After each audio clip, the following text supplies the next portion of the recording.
Dios es bueno y para siempre es su misericordia, dice el salmista. Amén. Y bueno, esta mañana vamos a continuar, mi querido hermano, con la exposición de la carta que el apóstol Pablo dirige a su amado hijo en la fe, Timoteo. Y como hemos venido observando y aprendiendo en su palabra, Pablo el apóstol va de una manera lógica, progresiva, ilustrando y enseñando a Timoteo acerca de que la buena doctrina, la sana doctrina, produce un vivo y claro ejemplo de buena vida cristiana en la persona.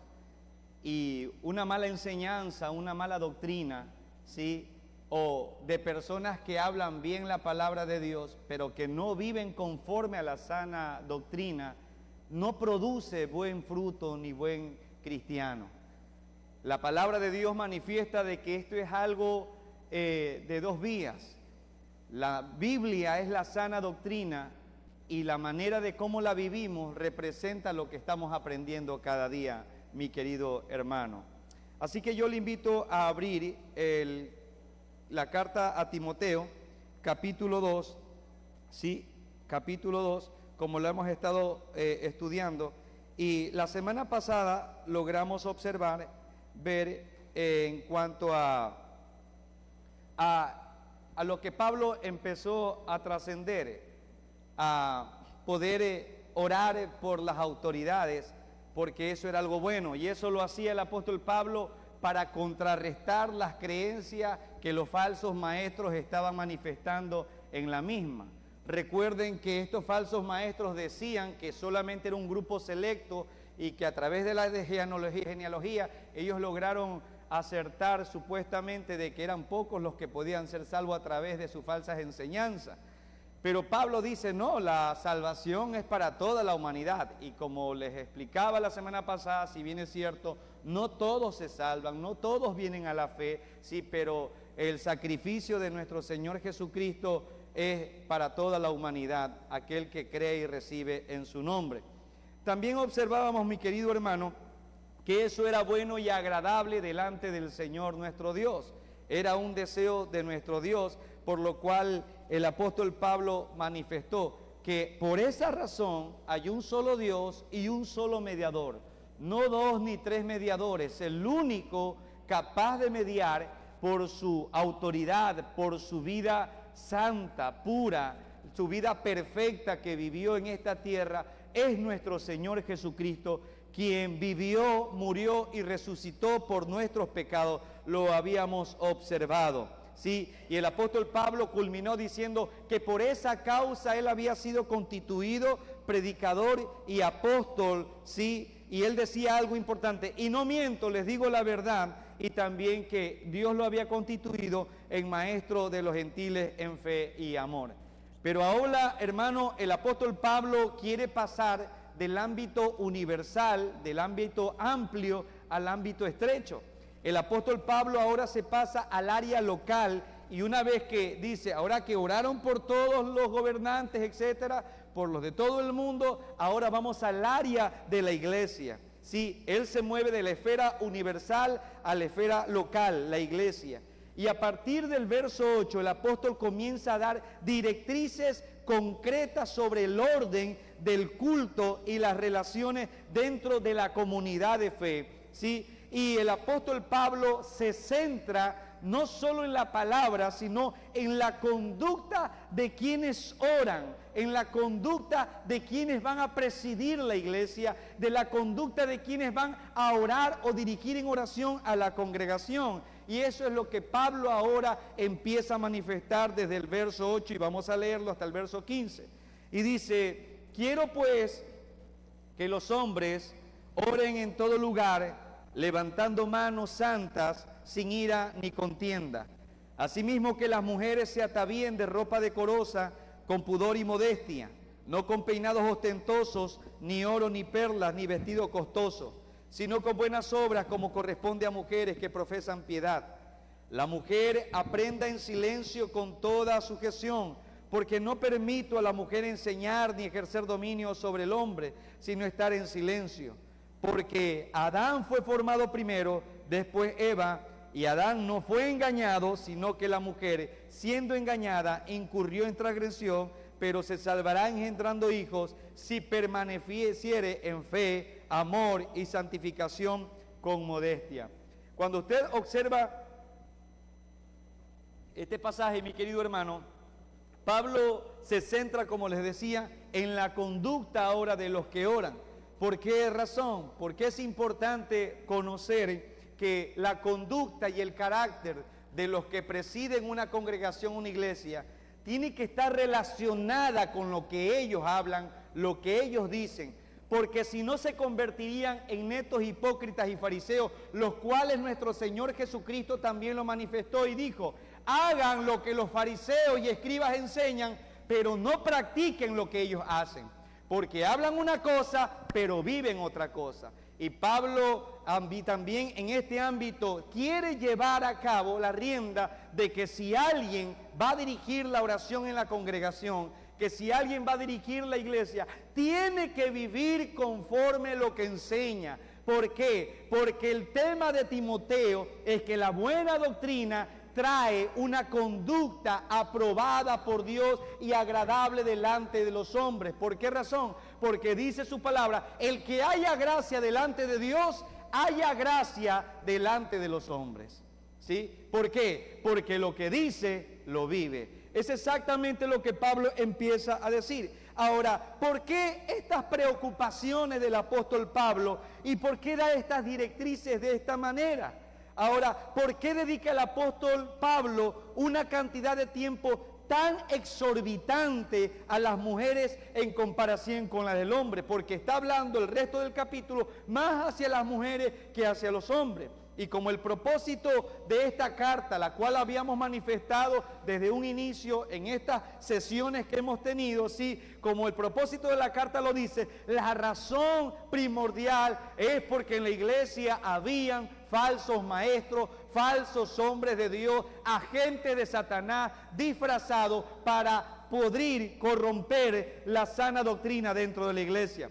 Por ejemplo, la palabra que se da a los hombres es una obvia respuesta, obviamente, a sus controversias y a las disputas que tenían, como usted lo puede observar en el capítulo 1, verso 4. ¿Por qué le dice eso a los hombres? Quiero que los hombres levanten sus manos santas, sin ira, sin contienda. Quiero que de esta manera oren así. ¿Por qué? Porque en el verso 4 del capítulo 1 les dice: no presten a fábulas y genealogías interminables que acarrean ¿qué cosa? Están acarreando disputas y problemas interminables, y eso acarrea problemas más que edificación. Quería decir el apóstol Pablo que como había esta disputa, los hermanos estaban entrando en la oración con esa amargura, con ese rencor, con esa rivalidad hacia otra persona, y Pablo le dice: no, los que van a orar en la iglesia no pueden orar con un corazón marcado por el rencor, falta de perdón, amargura, resentimiento, etc. No pueden entrar así en la presencia de Dios.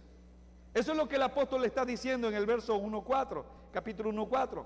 Por tanto, lo que se dice de las mujeres también, obviamente, lo dice, sí, por los tipos distintos de conflictos que había dentro de la congregación. Pero ¿de qué modo habla de ellas? ¿Por qué razón? Porque los falsos maestros, mi querido hermano, habían entrado, sí, o habían encontrado una audiencia mucho más numerosa entre las mujeres. Y mujeres, ¿qué tipo de mujeres? Mujeres débiles en la fe, cargadas de pecado, que se dejan llevar por toda clase de pasiones, que siempre están aprendiendo, pero nunca lograban reconocer la verdad. Por ejemplo, dentro de este grupo había en el capítulo 5 viudas jóvenes o mujeres solteras que vivían para el placer, como dice el capítulo 5, verso 6. Entonces estos falsos maestros habían encontrado una audiencia muy asequible, y esta audiencia sí les estaba dando un buen resultado. ¿Por qué? Porque estaban estas mujeres cargadas de pecado. Dice: pero la que se entrega a los placeres viviendo está muerta. Ahí usted puede ver que dentro de este grupo había viudas jóvenes que vivían para el placer. Verso 13. también del mismo capítulo. Se habían convertido estas mujeres en chismosas y entrometidas, hablando lo que no debían hablar. ¿Sí? Y el verso 14 dice, y al hacer esto, ¿qué ocurría frente a los paganos? Los impíos obviamente desacreditaban el evangelio y daban al enemigo ocasión de pecar. Estos falsos hombres habían encontrado ese lugar, sí, donde podían reproducir sus malas enseñanzas, y obviamente Satanás atrás de ellos quería destruir la obra de Dios. Y las mujeres estaban convirtiéndose en ese lugar atractivo para poder repartir la mala semilla en este caso. Ahora, algunas de estas mujeres se habían descarriado para seguir a Satanás, ¿sí? Como nos dice la Escritura. Ahora, como son engañadas, obviamente, por la falsa doctrina, ¿qué ocurre con la persona? Pecan. ¿Por qué? Porque según las doctrinas que se hablan, son doctrinas de demonio, predicadas por hombres hipócritas y mentirosos que prohibían casarse. Por eso estas mujeres andaban de casa en casa, se entrometían en todo ámbito, eran chismosas, llevaban cuentos de un lugar para otro, y porque estos hombres le decían, no se casen, tranquilas que así están bien, pero estaban cargadas de placer porque querían tener una libertad para su inmundicia, sus pecados, etcétera, etcétera. Por esa razón el apóstol Pablo luego les va a decir, yo quiero que se casen, quiero que tengan hijos y que críen y se sometan a su hogar. Por esa razón quiero que lo hagan, ¿sí? Por eso Pablo, al contrario, con la genuina doctrina, la buena enseñanza, dice que estas mujeres, como les digo, deben de casarse, deben de tener hijos y dedicarse a su hogar. Eso es lo que estaba hablando el apóstol Pablo en Timoteo 5:14. Y es dentro de este contexto, mi querido hermano, que Pablo observa, por causa de estos falsos maestros, que manda a las mujeres a vestirse, sí, con pudor y modestia, porque ellas estaban entrando todas seductoras, vestidas de manera inapropiada dentro del culto para arrastrar a hombres descuidados y poder llevarlos al mundo o a la inmundicia que también ya ellas habían sido entregadas. Esa es la razón por que le dice Pablo, quiero que se vistan con pudor y con modestia. Y no enseñen, no ejerzan autoridad sobre los hombres. ¿Por qué? Porque dice él, como la ilustración de lo que da de Adán y Eva. Cuando dice que Eva fue engañada, obviamente ya Eva, al ser engañada, y voy a explicarlo más adelante, sí, ya no se quiso sujetar al varón, sino que ella quiso pelear o usurpar el poder que Dios había otorgado primariamente al hombre. ¿Sí? Ahora, por esto, mi querido hermano, veremos 3 puntos claves para desarrollar este texto. Como primer punto vamos a ver la oración del hombre y la pureza del corazón. La oración del hombre y la pureza del corazón. Como segundo punto veremos la vestimenta de la mujer y el liderazgo en la iglesia, versos 9 al 12. La vestimenta de la mujer y el liderazgo en la iglesia. Y como tercer punto veremos también el fundamento teológico en el orden, el fundamento teológico en el orden. Y como vamos a entrar, mi querido hermano, en el verso 8, vuelvo a leer desde el capítulo 2 de Timoteo, dice lo siguiente: quiero pues que los hombres oren en todo lugar, levantando manos santas, sin ira ni contienda. Pablo comienza el siguiente bloque con esta introducción a los hombres, y les dice lo que acabo de leerlo, que entren en oración con manos santas, sin ira ni contienda, porque ya habían muchas discusiones dentro de la iglesia y de esa manera se estaban acercando a orar al Señor. Y como vamos a hablar de este tema de la oración en la congregación, porque esto es en la congregación, quiero que realmente sea, dice el apóstol Pablo, para orar y no para entrar en discusiones y en disputas, sin entrar en controversias, es lo que está tratando de decir el apóstol Pablo. El apóstol Pablo de ninguna manera, por supuesto, está excluyendo a nadie en la oración, sino que está estableciendo un orden y dice, la palabra que este hombre utiliza está dándole la autoridad para poder liderar la oración en la iglesia es a los hombres, porque cuando dice quiero que los hombres, no es la palabra antropos, que significa creación, sino que está la palabra griega andrás. Al hombre al que Dios le ha dado el don de enseñar, de presidir, de dirigir. Quiero que esos hombres tomen el liderazgo en la iglesia, pero cuando vengan a orar, oren sin pecado en sus corazones. Eso es lo que yo quiero, dice el apóstol Pablo.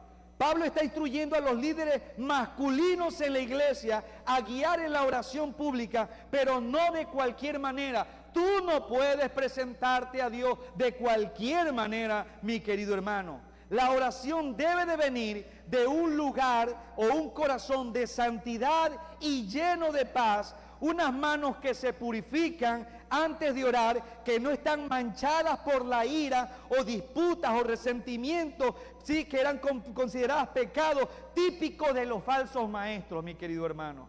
Las manos santas nos recuerdan que nuestra adoración a Dios no está separada por ningún motivo de nuestra vida diaria. Las manos santas, dice, no están separadas de mi consagración a Dios. Mi corazón, mi pureza, mi santidad va a reflejar mi conducta diaria, y cuando levanto mis manos al Señor será sin hipocresía, porque me rindo a Él. Es lo que está diciendo el Señor. Y esta palabra no se refiere a una santidad posicional, la cual Cristo Jesús te otorgó cuando tú viniste a Cristo. Cuando tú viniste a Cristo, y la razón por la cual Dios Padre te ve justo, te ve santo, es que Jesucristo a ti, cuando tú creíste, te regaló su santidad, te vistió de su santidad, y cuando te ve a Jesús en ti, puro y santo. Pero la santidad que ahora el apóstol Pablo está hablando es la santidad progresiva, la cual tú tienes que crecer, la cual tú tienes que anhelar, por lo cual dice, sean santos porque yo Jehová soy santo, dice el Señor. O sea que hay un crecimiento en santidad progresiva. Tú eres santo, Dios te ve santo, pero te dice, eso no es suficiente, tienes que crecer en santidad. Eso es lo que está diciendo el apóstol Pablo. Entonces, esa santidad no se refiere a la posicional, sino a la progresiva, a la que va creciendo, sino a la práctica de la vida del creyente, es lo que está diciendo. Significa que las manos que se levantan en oración deben pertenecer a una persona que vive una vida de piedad y pureza moral. Si tú levantas tus manos a Dios en oración y tú tienes resentimientos, amarguras, problemas, conflictos en tu corazón, déjame decirte que mejor te valdría bajar tus manos y no levantarlas, porque tu oración, sí, y quizás mi oración en esa condición no llegan al techo. Amén. Miren lo que dice Isaías capítulo 59, y vamos a entrar ahora sí en tema. Isaías capítulo 59, lo que Dios habla o se refiere en cuanto a este tema, sí, de querer aparentar una vida de santidad sin realmente vivirlo aquello. Cuando Dios regresa al pueblo de Israel del cautiverio de Babilonia, sí, el pueblo de Israel empezó a notar que estaban siendo afligidos, que Dios no los prosperaba, no los había sacado a un honor que ellos querían. Y era como que Dios no escuchaba sus oraciones. Y ellos empezaron a cuestionar a Dios Todopoderoso y decía, ¿será que Dios existe? ¿Será que Dios es todopoderoso? ¿Será que Él sí escucha nuestras oraciones? ¿Será que Dios está escuchando y viendo mi aflicción? Es lo que estaba diciendo el pueblo de Israel. Y quizás tú tienes el mismo problema como el pueblo de Israel. Hermano, yo me levanto a orar, hermano, yo me levanto a buscar de Dios, hermano, yo quiero hacer la voluntad de Dios, pero yo siento que no crezco en santidad, siento que no desarrollo una vida de piedad, siento que Dios no me escucha, no veo la mano de Dios por ningún lado, pero yo sí oro, yo busco, yo etcétera, etcétera, y tú dices, ¿qué es lo que está pasando? Y empieza tu corazón a dudar de la voz de Dios o de lo que Él puede hacer. Y Dios, en respuesta al pueblo de Israel y quizás en respuesta a tu cuestión y a tu pregunta, le dice lo siguiente: he aquí, dice el Señor, no se ha cortado mi mano, dice Dios, para salvar, ni se ha agravado o endurecido mi oído para oír. O sea, Dios les está diciendo, yo sigo siendo igual, soy todopoderoso, puedo hacer las cosas de manera rápida, en favor de una oración, pero a favor de quién la hago, a quien vive conforme a mi voluntad y no a favor de cualquier persona. Dios dice, mi mano no está cortada, yo puedo hacerte un milagro, puedo hacer lo que tú me estás pidiendo, por supuesto, y no estoy sordo, yo te escucho, por supuesto que sí, pero no puedo favorecer tu oración, dice el Señor. ¿Por qué razón? Había un problema gravísimo dentro del pueblo de Israel. Verso 2 del 59. Pero vuestras iniquidades, y ahí estaba el problema, han hecho división entre vosotros y vuestro Dios. Y vuestros pecados han hecho ocultar de vosotros el rostro para no oír. O sea, lo que Dios le estaba diciendo, yo no soy sordo, yo sí soy Dios y tengo el poder. El problema, dice Dios, no está en mí. El problema de que no ves en acción el favor de Dios está en ti. Es lo que le estaba diciendo. El problema no soy yo, el problema eres tú. Tú has cometido iniquidades, tú tienes pecados no confesados, tú tienes rebeldía en tu corazón, tú tienes amargura, resentimiento, tienes conflictos internos. Un día dices esto, otro día dices otra cosa. Si alguien te dice algo, en tu corazón guardas resentimiento, no puedes crecer y dices, y tú quieres, dice Dios, que así obre en ti. No puedo, porque tus manos, dice el verso 3, porque tus manos están contaminadas de sangre y tus dedos de iniquidad. Tus labios pronuncian mentira, habla maldad vuestra lengua. No hay quien clame a la justicia, es lo que dice el Señor. O sea, que lo que está mal no es en Dios, sino en el hombre. El problema radica que Dios no obra a favor tuyo o no coloca su gracia y su paz en tu vida porque tú tienes pecado en tu vida. Y tú no puedes levantar las manos santas y venir ante Dios, ¿sí?, y orarle al Señor e irte como si cumpliste y nada más, sin poder observar que en tu corazón hay un nido de víbora, el cual está germinando y corrompiendo lo que Dios quiere hacer en tu vida. Y Dios le dice, si no clamas a la justicia, si no clamas a la santidad, yo no podré hacer esto. Hermano, ¿cuántas veces o cuántas personas yo conozco, hermano, que son de mucha oración? Créamelo. Oran que da miedo. No sé si para que los vean o porque no los vean, no lo sé. Pero sencillamente oran. Pero uno puede ver el fruto de esa persona y no ver resultado en esa persona. Y cuando tú ves un carácter o cuando se le presenta una dificultad, un problema, salta la persona enseguida para hacer daño a la otra persona. Entonces tú puedes ver y observar que esa persona está llena de pura hipocresía y nada más que eso. Entonces el Señor nuestro Dios le está diciendo al pueblo de Israel, primero antes de que tú vengas a mi presencia, levantes tus manos, sí, y yo he dado sin ira y sin contienda, pero tienes problemas en tu corazón, yo quiero, dice el Señor, primero que te examines tu corazón. Y esa fue la posición que Dios le dio al profeta, al rey David. Cuando David había pecado, él decía, Señor, examina mi corazón, mira si en mí hay perversión, mira si en mí hay maldad, para confesarlo delante de ti. Yo quiero que me acompañe al Salmo 139, verso 23 y verso 24. Y ahí el salmista David expresa estas palabras diciendo lo siguiente: examíname, oh Dios, y conoce mi corazón, pruébame y conoce mis pensamientos. David no le está diciendo, yo quiero que vengas a mí y me conozcas, Dios. No, Dios es omnisciente, Dios lo conocía. Lo que David pretendía con esta oración era de que el Señor escarbara en lo profundo de su corazón y sacara a la luz todos esos enojos, toda esa ira, todo ese resentimiento y amargura, para que Él se dé cuenta de que estaba lleno de pecado. Hermano, quizás no es la abundancia de oración que a ti es lo que te falta. Lo que te falta quizás es que Dios examine tu corazón y te muestre la cantidad de pecado no confesado, no arrepentido, para que sigas viviendo de esa manera. Si tú no examinas tu corazón, si tú no meditas en un momento en tu vida y miras o escudriñas tu vida o lo que ha pasado y no le invitas a Dios a que saque lo que de pronto tú desconoces, mi querido hermano, tú no vas a crecer en santidad y serás reprobado delante de Dios. Y mire lo que continúa el verso 24 de lo que dice el Salmo 139.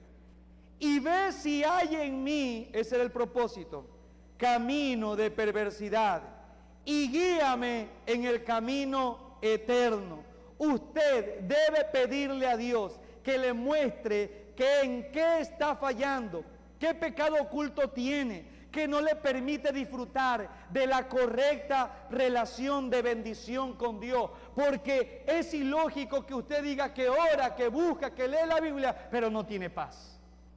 Que no ve el favor de Dios en su vida. No es congruente, porque Dios es Dios de paz. Y la Biblia dice en Isaías, no hay paz para los impíos. ¿Quiénes son los impíos? Todos los que han cometido pecado delante de Dios, incluso si fuese sus hijos. Y usted puede ver que Dios al pueblo de Israel, al pueblo elegido de Israel, le dice: hay un muro, no te escucho. Hay un muro entre tú y yo, hay una división, no puedo hacer nada porque tus manos están llenas de sangre y de iniquidad. Hay pecado en tu corazón, no puedo seguir avanzando. Por eso, mi querido hermano, el examinarse e implorarle a Dios que le muestre la gravedad de lo que hay en el corazón es importante. Y hermano, y es penoso decirlo, pero hay hermanos que no se dan cuenta de sus actitudes, no se dan cuenta de su manera de proceder, no se dan cuenta que hacen daño, no se dan cuenta que insultan o dicen algo y ellos son los más tranquilos, los más santos, no se dan cuenta. ¿Por qué? Porque la dureza del corazón se ha endurecido, o sea, sus ojos se han tapado. Por esa razón el apóstol dice: si vas a levantar mano santa, que sea sin ira y contienda. O sea, ponte primero a cuenta con Dios. Primero a cuenta con Dios, luego ven acá y yo te escucho. Por eso dice la Biblia: si traes tu ofrenda al altar y tú tienes algo contra tu hermano, o tu hermano tiene algo contra ti, para ser más preciso, deja tu ofrenda en el altar, pero ve y ponte a cuenta con tu hermano. ¿Por qué? Porque Dios dice: si tú no perdonas a tu hermano a quien ves, ¿sí?, y dices que lo ama, ¿cómo tú amarás a Dios quien no ves? La razón es esa, hermano.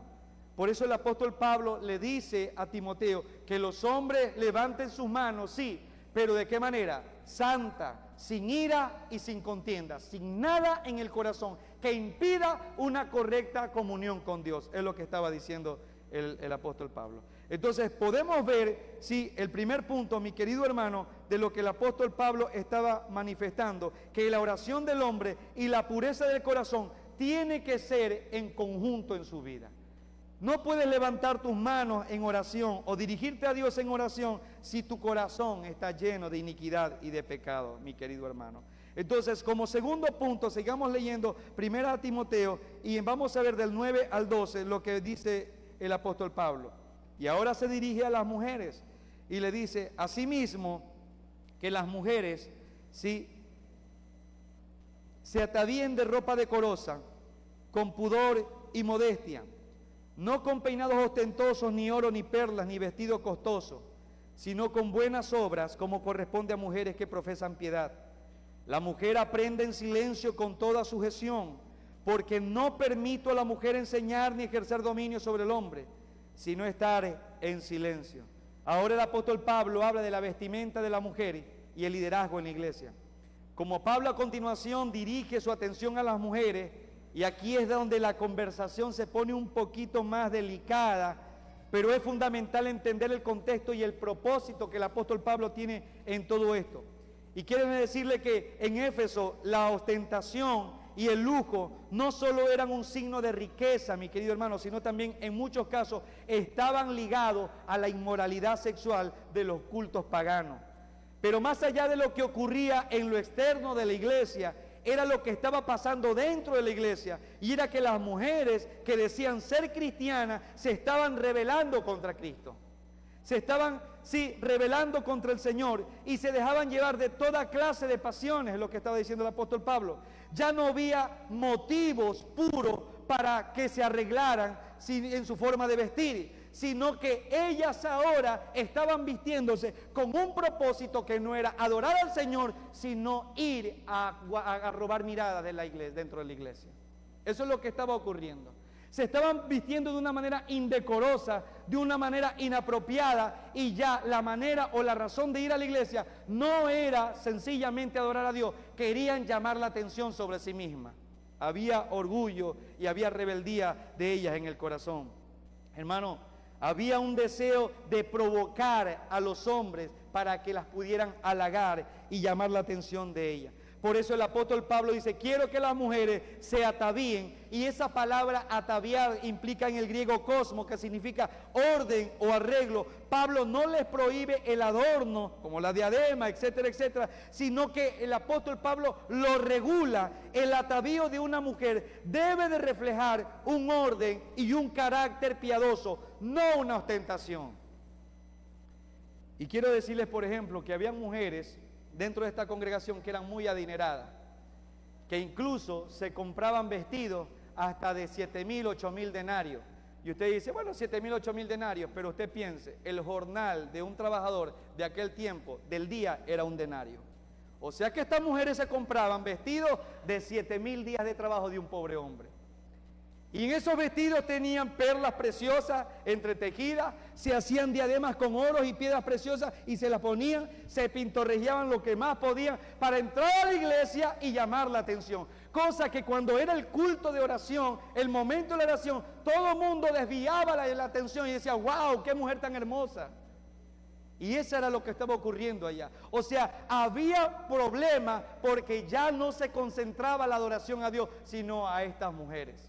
Hermano, y no porque usted me puede decir, por eso hermano, yo me voy así. Usted puede venir muy sencilla, pero quizás en su corazón también esté guardando la misma indicación de que de alguna manera quiere llamar la atención. Que su corazón sea librado de esto, que el propósito de venir a la iglesia sea solo un objetivo, alabar a Dios, y no que los hombres le sigan con sus miradas. Eso es lo que Dios les estaba diciendo. La manera de vestirse, la vestimenta, debe de ser, mi querido hermano, ordenada, decente y apropiada, mi hermano. La vestimenta de las mujeres debe de ser modesta y adecuada para el lugar de adoración, evitando la provocación y la distracción. Y cuando le dice Pablo, yo quiero que lo hagas también con decencia, estaba diciendo que la mujer debe vestirse de tal manera que muestre respeto, hermano, por sí misma, por Dios y por lo demás de la congregación. Hermano, con todo respeto, el hombre, y tiene que observar usted esto, mi querida hermana, o los que nos están viendo en las redes sociales. Cuando usted se viste para ir a la iglesia, mi querido hermano o hermana, perdón en este caso, recuerde que los hombres caen por la vista. Y también hay hermanos que no son tan consagrados, que no buscan al Señor como debe de ser, y obviamente su vestimenta, su manera de venir, atrae su mirada y lo distrae y lo lleva a pecar. El hombre cae por la vista y la mujer cae por el oído cuando le endulza. Por eso la manera de rescatar, mi querido hermano, esta situación es que usted se vista con vergüenza. Hermano, tener vergüenza de sí mismo, de no ir inapropiadamente, de que la manera de buscar al Señor es de también incluso demostrándolo en la manera como nos vestimos. Por eso la mujer debe vestirse de manera que muestre respeto por sí misma, hermano. Por sí mismo. Y usted puede ver que en esta sociedad hay mujeres que ya no se respetan a sí mismas. Disculpe que llegue al punto donde yo he visto, hay mujeres que se visten con vestiditos hasta acá, hermano.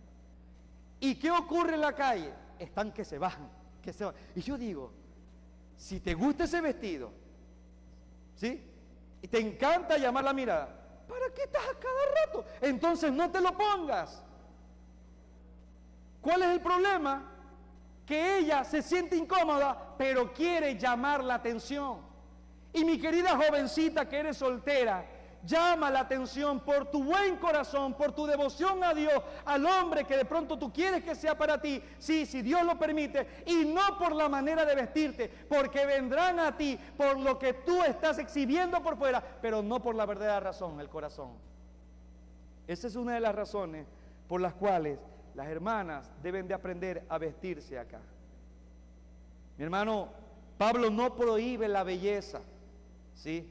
No prohíbe la belleza, pero sí prohíbe el orgullo y la vanidad dentro de la iglesia. Por eso, mi hermano, antes de usted salir a la iglesia y vestirse quizás, levantarse de mañana, Señor, ¿con qué me voy vestido? Incluso hasta esos detalles. Señor, ¿con qué iré a adorarte a la iglesia? Orarle al Señor de esa manera. Y preguntarse, ¿me voy a poner este vestido para llamar la atención o para ti, Señor?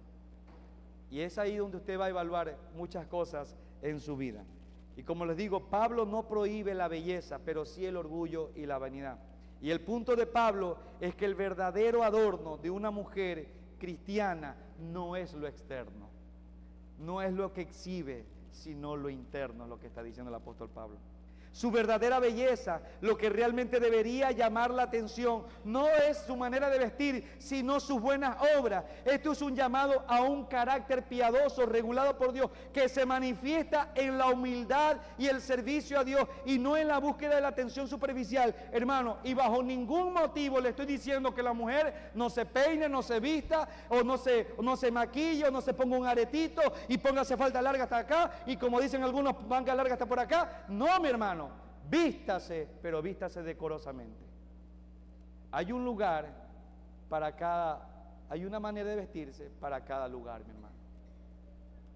Y la iglesia es un lugar donde se debe vestir con pudor y modestia, mi querido hermano. Entonces, mire lo que dice el apóstol Pedro en su primera carta, capítulo 3, verso 3. El apóstol Pedro dice en su primera carta, en el capítulo 3, verso 3, lo siguiente. El apóstol Pedro, inspirado por el Espíritu Santo, da la misma reflexión y dice lo siguiente a las mujeres. Vuestro 3:3 de Primera de Pedro.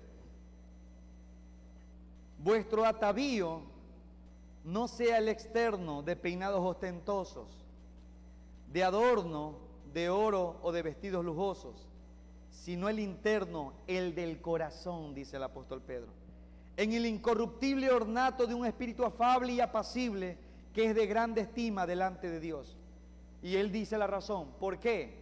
Porque así también se ataviaban en otro tiempo aquellas santas mujeres que esperaban en Dios, aún esperando en Dios, sujetas a sus propios maridos, como Sara obedecía a Abraham, llamándole Señor, de la cual vosotras habéis venido a ser hijas, si hacéis el bien sin temer ninguna amenaza, dice el apóstol Pedro. Que su atavío no sea el exterior, sino lo interior. Que te amen, no por lo que exhibas, sino por lo que hay dentro de tu corazón, como la mujer del Proverbio 31, la mujer sabia que edificaba su casa.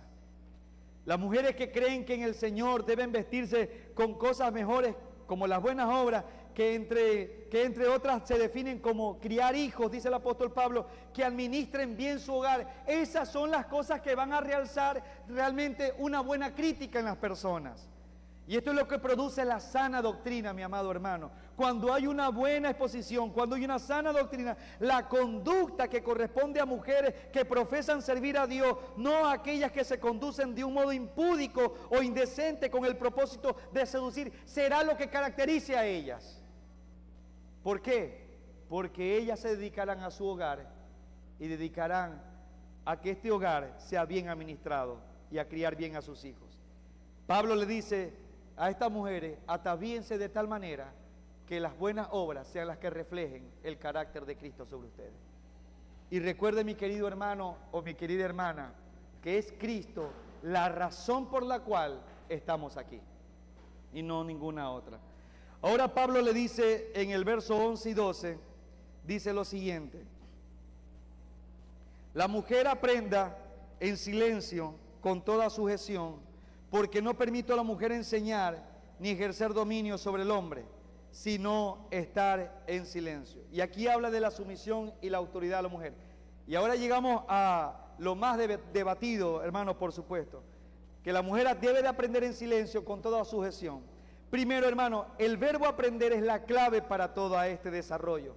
Pablo está diciendo que la mujer, al igual que todos los creyentes, tiene el derecho, ¿sí?, y la necesidad de aprender la sana doctrina. Pablo en ningún momento les está diciendo que en la iglesia no pueden hablar, bajo ningún concepto. Pueden hablar, tienen que aprender, deben aprender la sana doctrina, ¿sí? Pero ese aprendizaje debe de ser en una actitud de sujeción y de sumisión. ¿Por qué? Porque las mujeres de Éfeso, como eran alborotadoras, llegaban a la iglesia y empezaban con el chisme, con las discusiones, querían imponer sus ideas y se iban en contra de los líderes. Pablo dice, no les permito eso. Yo quiero que la mujer sí aprenda, pero que lo haga en toda sujeción y sumisión, tal cual como los hombres. Y hermano, las mujeres empiezan a ponerse aquí. ¿Por qué nos dicen que nos sujetemos y los hombres no? ¿Por qué no puedo enseñar? Dicen algunas hermanas. ¿Por qué no puedo predicar? ¿Por qué no puedo ser pastora incluso? Y por cierto, hablando de pastora, está colgado en el Facebook las dos enseñanzas acerca si la mujer debería ser o no pastora. Ahí está todas las razones. Por eso estoy resumiendo todo esto. La mujer, lo que le estaba diciendo el apóstol Pablo, sí, puede aprender, pero en sujeción y sumisión aquí. ¿Por qué razón? Sencilla, mi querido hermano. Porque dice el apóstol Pablo, y da una razón importante, no porque has pecado, no porque haya caído y la caída en el pecado haya traído el problema, porque Dios, dice el apóstol Pablo, creó primero a Adán y luego a Eva. Esa es la razón. Esa es la razón. La palabra traducida como silencio no significa que las mujeres no puedan hablar en absoluto, sino que deben de hacerlo con quietud y tranquilidad, con una actitud sosegada, sin ser contenciosas y ni destructivas dentro de la iglesia. Y hermano, y si en usted hay el conflicto de por qué no puedo predicar, no puedo enseñar, hermano, esto no es un tema de uno, es un tema divino. Y le pregunto, ¿todos los hombres enseñan dentro de la iglesia? ¿Todos los hombres predican? ¿Todos son pastores? Entonces, ¿por qué el problema? Dentro de una congregación de incluso de miles de hombres, ¿cuántos son los pastores? Son 10, 15, no más. Eso es todo. Dentro de una congregación hay 1, 2 pastores, líderes que están enseñando, predicando, etc. No son todos los hombres que están enseñando. Incluso hay hombres que dicen, no, yo enseño a predicar. Lejos de mí eso. Hasta le temen. Pero las mujeres quieren allá. Solo porque dicen, es que Pablo era machista. Pablo no era machista, hermano. Para nada. Lo más probable era que en esta situación, que estas instrucciones que Pablo da, pretenden corregir la tendencia de las mujeres a ser chismosas, entrometidas, hablando de lo que no debe, y dice con toda sumisión. Esto quiere decir en todos los sentidos. O sea, Pablo lo que quería era cortar las discusiones, el dime que te diré, el lleva y trae, el que hablar y criticar de uno y otro hermano. Con todo respeto, hermano, eso se produce en todas las iglesias. Y no han entendido que lo que el apóstol Pablo y el Dios a través de él, lo que no quiere es que eso siga ocurriendo. Lamentablemente dentro de las iglesias hay afinidades de carácter muchas veces. Hay unas hermanas que se llevan muy bien entre ellas y no se llevan bien con otras, quizás no porque no desean, porque no hay similitud de carácter o compatibilidad. Y en este grupo muchas de las veces hay una inmadura y empieza a hablar de un hermano, del fulano, del sutano, y la otra, en lugar de callarle, decirle, no hablemos de nadie porque Dios está escuchando, ella, de verdad, sí, yo también lo he visto. Y empiezan a decir las cosas y empieza a procrear. Pablo está diciendo ahí, cuidado con el chisme, cuidado con la controversia, no permito que eso ocurra. Hermano, hermana, sea prudente en cuanto a eso. Si alguien viene con un chisme, un cuento, que algo el hermano le dijo, usted hermano, sea sabio y diga, vamos orando por esta situación, porque Dios sane tu corazón y también restaure el hermano. Esa debe de ser la actitud de un verdadero cristiano maduro. Hay hermanos que vienen en familia a las iglesias y van a la casa y empieza a hablar. Una vez, hermano, sin querer, yo llegando a la casa de unos hermanos y empiezo a escuchar, y estaban hablando alto, y no me gustó esa música que cantó la hermana. No, y esa hermana, yo no sé por qué la ponen. Si viste cómo fue maquillada. Y yo le toco la puerta. El hermano. Y cambió la conversación, hermano. Hermano, lo que usted hace en lo oculto, tarde que temprano, lo va a manifestar en el exterior. Por eso, mi querido hermano, tiene que someterse, ¿sí?, y aprender sosegadamente con toda sumisión, o sea, en todos los sentidos. Pablo da el por qué. Porque no permite a la mujer enseñar ni ejercer dominio sobre el hombre. Y la palabra para ejercer dominio significa, sí, que es rara y cargada de significado. Y en este contexto apunta a una autoridad que usurpa o se impone frente a otro. No simplemente en la enseñanza en general, sino que ella quiere ese lugar de autoridad. Es lo que pasaba. El punto de Pablo no es de evaluar a la mujer, sino de preservar el orden divinamente instituido de liderazgo en la iglesia, donde el rol de la enseñanza doctrinal y autoridad pastoral está reservado para los hombres calificados por Dios, llamados por Dios para esta labor. Como les digo, no todos los hombres predican y no todos los hombres pueden presidir un culto dentro de la iglesia. Mi querido hermano, y aquí es donde hablamos algo delicado con las hermanas, porque el ejemplo cuando dicen no todos por ser varones enseñan en la iglesia, y usted ve que no todos los varones, vuelvo a repetirle, enseñan dentro de la iglesia. Cada uno, dice el apóstol Juan, ministre según el don que Dios les ha dado en diversas cosas.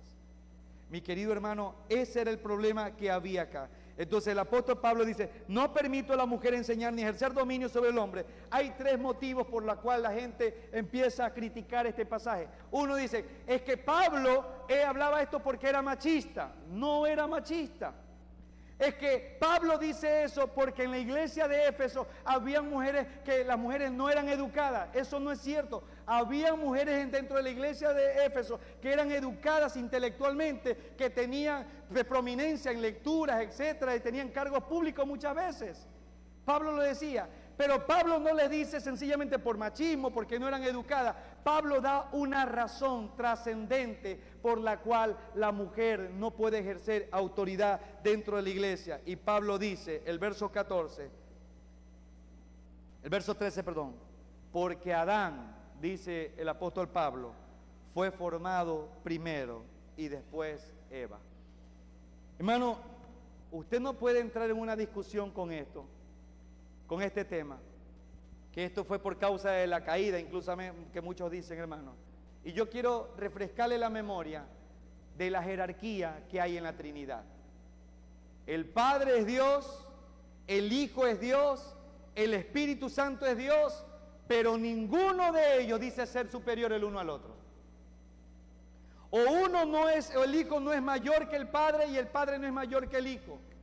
Tienen la misma esencia de la divinidad. Es Dios en tres personas, pero usted no ve porque yo soy el Hijo, yo quiero ser el Padre, porque tú no eres el Hijo, ven acá. Nunca va a haber en la Trinidad esa discusión.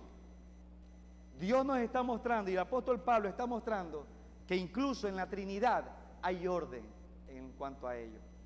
Y ni uno es más que el otro, ni el otro es menos que el otro, para nada.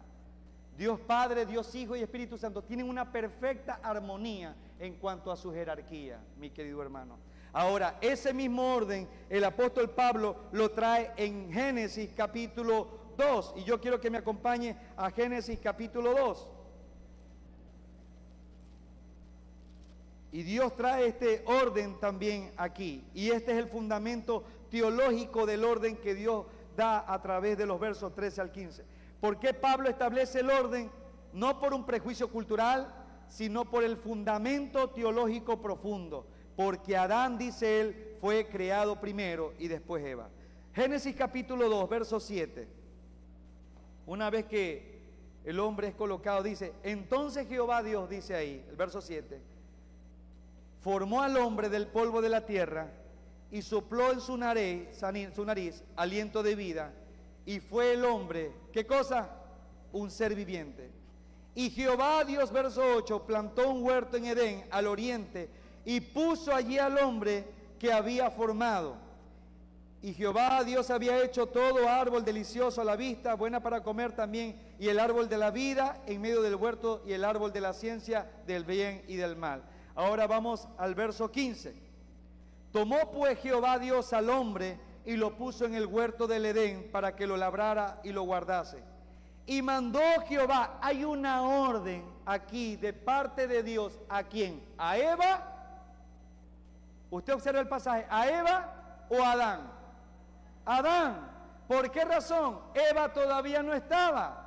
Las instrucciones de liderazgo, las instrucciones que Dios da, ¿sí?, para que se puedan cumplir, no la da a Eva, se la da primero que nada a Adán, porque Dios formó primeramente a Adán. Y mire la orden que le da Dios, y le dice el verso 16, y mandó Jehová Dios al hombre diciendo, de todo árbol del huerto podrás comer, mas del árbol de la ciencia, del bien y del mal, no comerás, porque el día que de él comieres, ciertamente morirás. Ciertamente morirás. Y hermano, según la descripción de estos versículos, Eva todavía no había sido formada.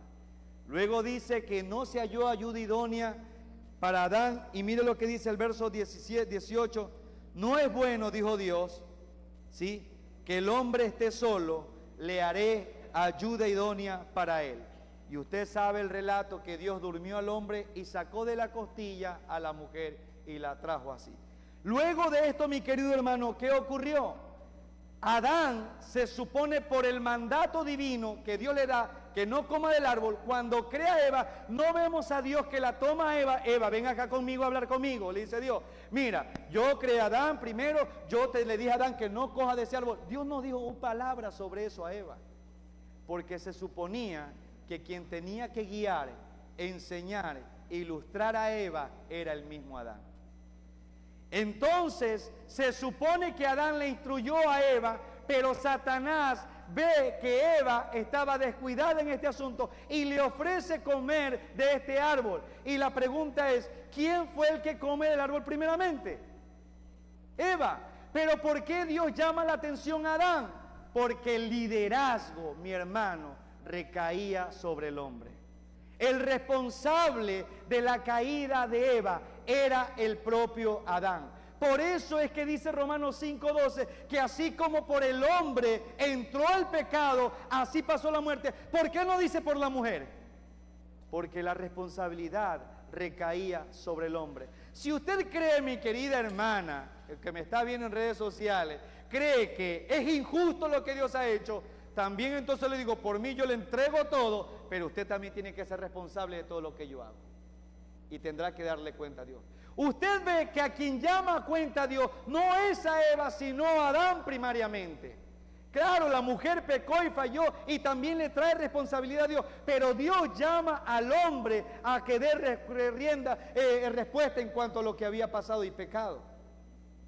Y esta es la razón por la cual, dice el apóstol Pablo, no es porque la mujer tiene que someterse por problema de la caída del pecado, porque el liderazgo Dios lo entrega antes de que haya pecado en la creación al hombre. Por esa razón, de buena gana, mi querida hermana, sométase a su esposo, ¿sí?, y obedezca a ellos en todo, ¿sí? Y Dios no está diciendo aquí si es un hombre bueno o es malo. ¿Por qué razón? Porque sobre ese hombre hay alguien a quien usted debe de honrar. ¿A quién debe honrar? A Dios, primero que nada. Y esa es la razón por la cual Dios le dice a Abraham, ¿dónde estás tú, Adán? Respóndeme lo que pasó. Porque Dios le había entregado, vuelvo a repetirle, el liderazgo al hombre y no a la mujer. La sujeción al hombre no es consecuencia de caída, vuelvo a repetirle, o del pecado, sino que es un asunto de orden divino. Usted ve, como le digo, la Trinidad. Jesús dijo, mi Padre es mayor que yo, Juan 14:28, pero Jesús es Dios. Sí, es mayor en jerarquía el Padre, sí, pero es Dios igualmente. Jesús voluntariamente incluso decidió, dándonos ejemplo, sujetarse al Padre. Y usted lo ve en Filipenses capítulo 2, verso 11, si quiero leerlo. Mire que la jerarquía en la Trinidad no disputa quién es el mayor. Filipenses capítulo 2. Verso 1 al 11. Y de esto debemos aprender, mi querido hermano.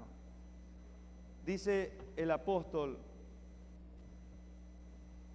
Pablo, por tanto, si hay alguna consolación en Cristo, si algún consuelo de amor, si alguna comunión con el Espíritu Santo, aquí lo que está diciendo el apóstol Pablo, si tú eres cristiano, tienes consuelo, estás en Cristo, tienes consuelo y amor, y tienes comunión con el Espíritu Santo, si algún afecto entrañable hay en ti por esta causa, si alguna misericordia, entonces completa el gozo de Dios, sintiendo lo mismo, sí, teniendo el mismo amor, unánime, sintiendo una misma cosa.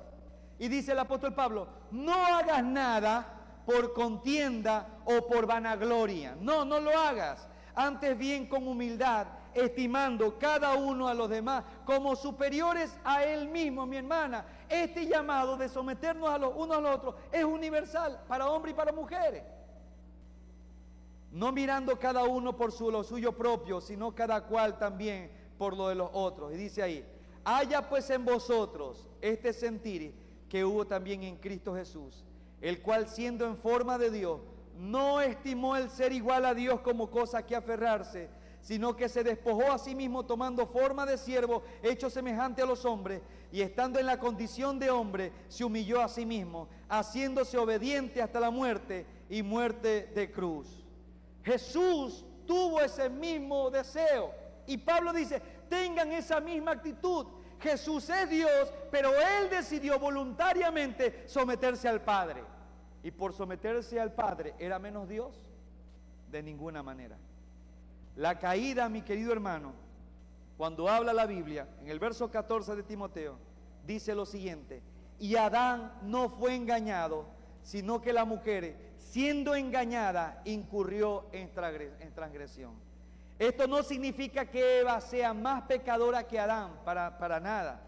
Ni que trate de hacer al árbol caído leña, para nada, atacarla a la mujer. Lo que Pablo le estaba diciendo al hombre de la iglesia, entiende, cabezón, es lo que está diciendo nosotros. La mujer tiene un tipo de pensar, una manera, fue creada de manera distinta a ti. Ella no está capacitada para resistir, sí, amenazas. Ella no está capacitada para resistir mentiras. Ella no está capacitada para ser seducida o engañada. Por eso, hombre, tú cuida de tus mujeres. Porque el reclamo que Dios hace aquí y en Génesis, y el decirle, ¿dónde estabas tú, Adán? Era porque sabía que la mujer podía ser engañada fácilmente. Por eso, mi querida hermana, la sujeción dentro de la iglesia es importante para que usted aprenda la palabra de Dios. Porque, hermana, sí o no, y puse un ejemplo así cuando hablaba acerca de las mujeres que no pueden ser pastoras. Cuando a la mujer le roban, por lo general, le van a robar, sin armas, sin nada, ¿qué es lo que hace? O grita. ¿Cuál es la reacción del hombre? A mí no me vas a robar. ¿Qué te pasa, pues? Con arma y todo. Eso no es la reacción normal. Bueno, aunque hay sus excepciones en la regla, ¿verdad? ¿Por qué razón?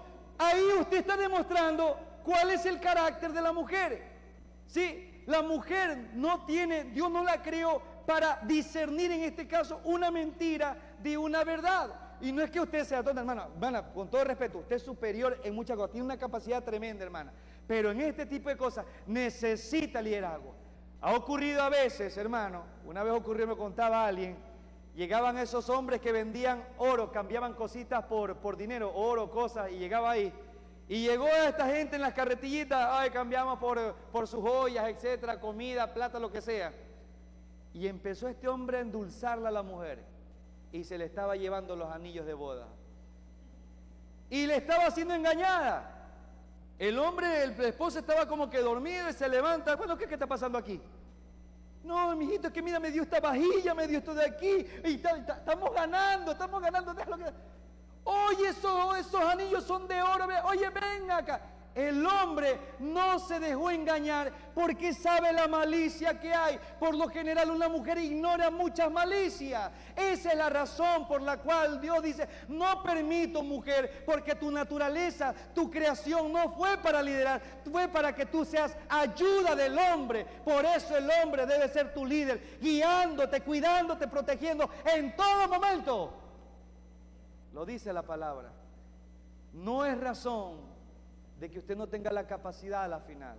No tiene el carácter que Dios le ha dado al hombre para esto. Y no a cualquier hombre, al hombre de Dios. ¿Entiende usted la razón? O cuando ocurre algo, no es verdad en la casa. Algo, se le quemó el foco o no le prende la cocina. Me ha ocurrido. Israel, ¿dónde estás? Estoy en el trabajo, 20 urgentes, y es como un escándalo. Es como que el mundo se ha caído, pero ¿qué pasa? Llego, es que no prende, y ahora como cocino. Y uno viene y arregla. O sea, el hombre tiene la capacidad de hacer o reaccionar de manera más meditada, más tranquila para resolver esto. La mujer no. Entonces imagínense, hermano, una iglesia donde se han levantado mujeres dizque para ser pastoras, hermana. Lo más probable, hermano, es que en algún momento esa iglesia tendrá que irse abajo, porque han dañado y distorsionado el orden que Dios ha hecho. Ahora, esa iglesia que está así formada, mi hermano, no porque hay fruto, implica que Dios está bendiciendo esa obra. Porque si hay algo que ocurre es que Dios no puede negarse a sus propias leyes. Dios nunca va a alterar su propio orden. Dios nunca va a saltarse las reglas que Él dijo. No sucede así. Dios dice, es de esta manera y de esta manera tiene que hacerse. Y Él no bendice lo que Él no ha enviado a hacer. Pero hermano, predica bien la hermana. Puede predicar mejor. Yo conozco mujeres que predican excelente, hermano. Pero Dios le dio la autoridad de liderazgo al hombre llamado por Dios. Mire lo que dice Hebreo: ninguno toma para sí esta honra de servir a Dios, sino el que es llamado por Dios, como lo fue Aarón. Usted recuerda que cuando Aarón, Coré se revela y era levita Coré, por supuesto, con el séquito, dice: oye Moisés, que solamente tú crees que Dios te habla a ti, a mí también me habla, yo soy levita también. Y Dios le dice: yo puedo ser sacerdote, dice Coré, también puedo ministrar y llevar el incienso, aleluya, santo con el séquito. Yo puedo también hacerlo. Y Dios dice: mándalos mañana que traigan su incensario. Mándalos a ver mañana. Y ponlo a Aarón también ahí. Eran levitas de la tribu de Israel, pueblo escogido de Dios, por supuesto que sí. Pero ¿qué ocurrió con esa situación? Dice que cuando vinieron con el incensario, ¿qué ocurrió? El fuego los consumió y a otros se los tragó vivo en sus propias, con sus hijos, etc. ¿Por qué? Porque ninguno toma para sí esta honra, sino el que es llamado por Dios, como lo fue Aarón. Esa es la razón de que no cualquier hombre puede predicar. Esa es la razón de que cualquier hombre puede ministrar como pastor, o que una mujer quiera usurpar el lugar que Dios no le dio. Ahora, el asunto es que usted no ve los castigos como lo ve en aquel entonces. Pero recuerde que Hechos de los Apóstoles no terminó diciendo: y aquí terminó el cuento, se acabó todo. Dijo: así como Ananías y Zafira ocurrió, que Dios se lo llevó antes de tiempo. Ese es el motivo por el cual muchas personas que no lo sabemos, por su irreverencia, por su rebeldía, Dios se los lleva antes de tiempo. Ananías y Zafira no debían haber muerto en ese momento, pero por haber pecado rebelándose contra Dios, Dios dijo: te me vas conmigo, te vienes conmigo. Y mi querido hermano, ese es un motivo por el cual debemos sujetarnos a las autoridades que Dios ha puesto, incluso dentro de la iglesia. Y recuerde, mi hermana y mi hermana querida, con el amor de Cristo, su esposo es cabeza suya. Y que su esposo, no importa lo que le haga, usted, mi hermana, obedece y honra a Dios. Sí, su esposo va a dar cuenta a Dios de todo lo que le ha hecho a usted. Pero usted, mi hermana, siga siendo fiel a Dios y a la iglesia donde ministra, donde sirve. ¿Sí? Y quiero terminar, mi querido hermano, diciendo lo siguiente, lo que habla el apóstol Pablo. Pero la mujer se salvará engendrando hijos si permaneciera en la fe, en el amor y la santificación con modestia. No es que la mujer recién se va a salvar, no. Lo que Pablo estaba diciendo, va a reivindicar su situación espiritual, ese estigma que se viene dando, si hace lo que Dios ha enviado a hacer. Una mujer cristiana que se mantenga en el Señor, preserva su vida en el Señor, dice, va a ser una mujer que permanece en la fe, en el amor y la santificación como modestia, ¿sí? Y va a engendrar hijos. No se refiere a que por tener más hijos es más salva, no, porque no es por obra. Se refiere que la mujer tiene la cualidad que el hombre nunca la va a tener. ¿Por qué? La cualidad de ¿qué? De ser influencia para sus hijos como nadie más. Usted, mujer, tiene el privilegio que ningún hombre podrá tener nunca en su vida, porque la mujer tuvo en su vientre por muchos meses a su niño. Tiene una conexión, tiene una influencia profunda con su hijo, y aprovechar esos primeros años en la educación de hijo va a marcar a ese muchacho para que adore a Dios. Esa es la razón que dice que la mujer se salvará engendrando hijos. O sea, de que procurará que el Espíritu de Dios lo haga nacer de nuevo ahí. Y claro, usted puede ver que es un instrumento, la mujer, poderosísimo, que el hombre no puede. Porque, hermano, que sus hijos busquen a Dios por la influencia de una madre, como Loida y Eunice lo fue en Timoteo, es un privilegio que Dios le ha dado a usted y no le ha dado al hombre. Por esa razón, mi hermano, debe de seguir buscando el orden de Dios que ha dejado establecido. Y quiero terminar, mi querido hermano, con las conclusiones. Que este pasaje, quiero decirle, no es para menospreciar a nadie, sino para establecer el orden de Dios. Y este pasaje nos enseña que la belleza de la iglesia no está en seguir las modas del mundo. Es penoso. Hay iglesias que el mundo ha entrado a la iglesia. Ahora las iglesias parecen discotecas, las pintan todo de negro, una pantalla con todas luces, hermanos, luces por todos lados, la música por todos lados, parece discoteca. No puede ser así. Dios dejó establecida que la belleza de la iglesia no está en seguir las modas del mundo, ni en la contienda por el poder, sino en la obediencia gozosa al plan de nuestro Creador. Obediencia a Dios. Los hombres son llamados a un liderazgo humilde y a una oración de paz. Las mujeres son llamadas a un adorno de buenas obras y a una vida de piedad. Una mujer que se somete a su esposo, cría bien a sus hijos y ordena su casa, es una mujer que va a ser alabada. Lo dice la Escritura. En Cristo, el valor de los hombres y las mujeres es absolutamente igual, porque no hay esclavo ni libre, no hay judío ni gentil, no hay hombre ni mujer. En Cristo uno solo somos, todos tenemos acceso al Señor, pero el asunto está en la jerarquía, punto, no hay más. Y la igualdad de valores, hermano, no significa la igualdad de roles. El orden de Dios en la iglesia y en el hogar no es una prisión, sino una protección hacia los hermanos. Cuando cada uno de nosotros vive el rol que Dios ha dado en su diseño original, el evangelio brilla, la iglesia es fortalecida y el mundo ve la belleza de un creador que sabe lo que es mejor para su creación. ¿Está entendiendo? Por esa razón debemos orar para que seamos fieles en este orden y vivamos para la gloria de aquel que nos redimió a todos, hombres y mujeres, por igual. Amén, hermanos. Póngase de pie, hermano, y vamos a orar. Y yo le pido que se sacuda, que se estaban durmiendo. Y déjeme decirle, hermano, que para mí no es nada fácil predicar pasajes tan difíciles, hermanos. Hay pasajes que Dios permite que fluya y dé, pero hay pasajes que son bien conflictivos para uno, hermano. Pero la gloria sigue siendo del Señor. Señor y Dios, te doy gracias en esta tarde, Dios, ya. Alabo y bendigo tu nombre, Señor. Padre, te pido en el nombre de Jesús que tú nos permitas vivir para tu gloria, Señor.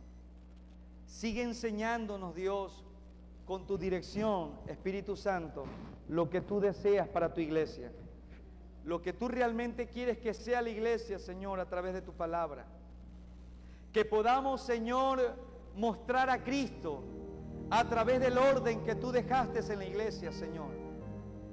Que podamos bendecir, Señor, y brillar como luminares en este mundo. Y que el mundo pueda observar en la iglesia, Señor, un orden coherente a través de tu bendición, Señor. Y que el mundo imite la conducta de la iglesia, Señor. Ese es el propósito de la iglesia, Señor. Donde vean a mujeres que amen a sus esposos, amen a sus hijos, y vivan para ellos con tal de que Cristo sea formado en ellos. Porque hay bendición y gran galardón para las mujeres en esto, Señor. Y que el hombre guíe, oriente, Señor, en toda sabiduría a la mujer, a su familia, Dios. Que la proteja.